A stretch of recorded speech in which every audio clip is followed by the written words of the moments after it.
কলকাতার পর এবার শুট আউটের ঘটনা কালনায়।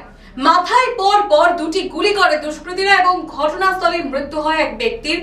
প্রাথমিকভাবে জানা গিয়েছে সেই ব্যক্তির নাম রাজা, যিনি হুগলির চুচুড়ার বাসিন্দা এবং হুগলির চুচুড়া থেকে তিনি জল এবং লিচুর ব্যবসার কারণে কাজে আসতেন এবং সেখানে রাতে দোকানে বসে খাওয়ার সময় কয়েকজন দুষ্কৃতী এসে মাথায় গুলি করে ঘটনাস্থলে মৃত্যু হয় রাজার।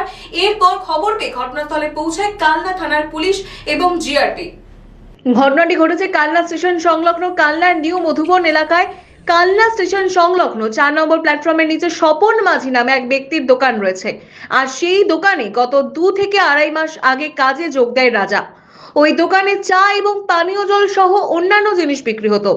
সোমবার আনুমানিক রাত 10টা নাগাদ রাজা নামের ওই ব্যক্তি ভাত খাচ্ছিলেন। এমন সময় বাইকে করে এসে খুব কাছ থেকে তার মাথায় দুষ্কৃতীরা গুলি চালায় এবং ঘটনাস্থলেই তার মৃত্যু হয়। খবর পেয়ে ঘটনাস্থলে ছুটে আসে কালনা থানার পুলিশ এবং কালনা জিআরপি। দেখলাম মানে ওই এখানে একটা দোকান আছে, ওই স্বপন মাঝি বলে একজন আছেন, তার দোকান। দোকানের ভেতরে যা দেখলাম ওই যে জলের ব্যবসা করে, চায়ের ব্যবসা করে। ভেতরে ঢুকলাম, ঢুকে দেখলাম কিনা যে একটা বডি পড়ে রয়েছে, তার মাথায় মনে হচ্ছে গুলিটা করা হয়েছে, কারণ মাথা থেকে ব্লিডিংটা দেখলাম। যে বডিটা দেখলাম সে বডিটা মানে আমার চেনা পরিচিত ব্যক্তি নয়, সে তার থেকে মনে হচ্ছে যে এই ব্যক্তিটা মনে হচ্ছে এখানকার না। এরকম মানে রাতে মানে গুলি, এই বিষয়টা মানে মনে হচ্ছে যে বাইরের কোনো যোগাযোগ করতে পারে।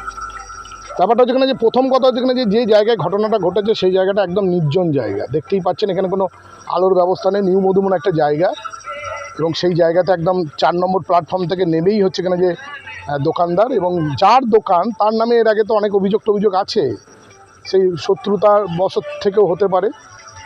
পুলিশ তদন্ত করলে বুঝতে পারবে কী ব্যাপারটা। কিন্তু দেখলাম মানে যে ছেলেটি আর কি পড়ে রয়েছে, দেখে যেমন হলো 33-34 বছর হয়তো বয়স হবে। মানে এলাকার যুবক নয়। আমি তো দেখলাম না এলাকার মানে আমি যেটুকু চিনি আর কি, মানে আমি ধরুন কালনা শহরেরই তো আমি ছেলে, এবং যেটুকু এই এলাকাতে চিনি নিউ মধুবনের ম্যাক্সিমাম মানুষকেই আমি চিনি, কারণ তারা তো সবই তো কালনা থেকেই আসা।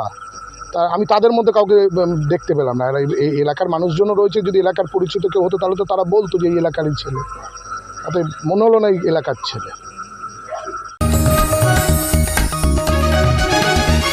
आप देख रहे हैं न्यूज़ UNI।